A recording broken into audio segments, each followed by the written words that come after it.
लिखित जानकारी का ध्यानपूर्वक अध्ययन करें और नीचे दिए गए प्रश्नों का उत्तर दें। किसी प्रतिष्ठित कंपनी में पद के लिए निम्नलिखित अहर्ताएँ हैं। अहर्ताएँ मतलब होता है रिक्वायरमेंट है, क्वालिफिकेशन जो मांग रहा है वो है। तो एक अभ्यर्थी को कम से कम 60% अंकों के साथ इंजीनियरिंग स्नातक होना चाहिए, मतलब उसे 60% प्लस अंक होने चाहिए और इंजीनियरिंग का स्टूडेंट होना चाहिए। 1 मई 2006 को कम से कम 21 वर्ष, अधिकतम 25 वर्ष का होना चाहिए। ये हमारी दूसरी कंडीशन है। तीसरी कंडीशन क्या है कि कम से कम 55% अंकों के साथ चयन परीक्षा उत्तीर्ण करनी चाहिए। तो सिलेक्शन टेस्ट जो है 55% अंकों के साथ पूर्ण होना चाहिए। डी क्या है कि 50,000 की जमा राशि भुगतान करने को तैयार होना चाहिए, जो कि प्रशिक्षण मतलब ट्रेनिंग के उपरांत वापस कर दी जाएगी। उसके अलावा और भी कंडीशन है, उनको हम देखते हैं। तो एक्स्ट्रा कंडीशन हमारी एक ये है कि अगर इंजीनियरिंग का स्टूडेंट है परंतु अंतिम सेमेस्टर की परीक्षा दे चुका है और प्रथम 7 सेमेस्टर में औसतन न्यूनतम 65% अंक प्राप्त कर चुका है, उसका मामला कंपनी के प्रेसिडेंट को विचार के लिए भेजा जा सकता है। अब हमारी दूसरी कंडीशन क्या कहती है?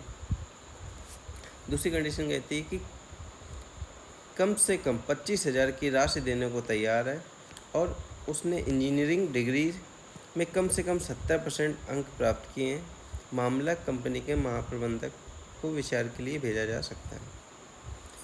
अब हमारा क्वेश्चन कहता है कि दीप्तेश इंजीनियरिंग डिग्री परीक्षा के अंतिम सेमेस्टर में शामिल हुआ है, कम से कम 80% अंक हासिल करने की उम्मीद कर रहा है। पहले 7 सेमेस्टर में उसका कुल स्कोर 75% है। उसने अभी 21 साल की उम्र पूरी की है।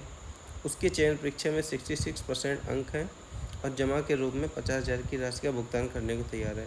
तो जो हम देखते हैं तो पता चलता है जो हमारी पहली कंडीशन है कि इंजीनियरिंग का स्टूडेंट होना चाहिए प्लस अंतिम सेमेस्टर का एग्ज़ाम दिया है तो कम से कम 80% अंक हासिल करने की उम्मीद कर रहा है और पहले 7 सेमेस्टर में कुल 75% स्कोर है। तो इसका मतलब यह है कि जो इसकी एक एक्सेप्शनल कंडीशन है उसको भी फिल कर रहा है ये।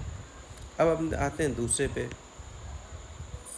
कि उम्र इसकी 21 पूरी कर चुका है, 21 से 25 के बीच में है। तीसरी कंडीशन है क्या है कि चयन परीक्षा में 66 अंक हैं, ये भी सही है, फुलफिल है। चौथी कंडीशन क्या है 50,000 रुपये जमा करने के लिए तैयार है, तो ये भी कंडीशन फुल है। तो क्या होगा जब हम एक्सेप्शनल कंडीशन पे जाते हैं फर्स्ट ए की, तो उसमें कहता है कि इस तरीके के केस को हम क्या करेंगे, इस तरीके के केस को हम भेजेंगे कंपनी के प्रेसिडेंट के पास, जो कि हमारा ऑप्शन है एक कंपनी को प्रेसिडेंट को भेजा जाएगा। तो हमारा ए ऑप्शन सही हो जाएगा।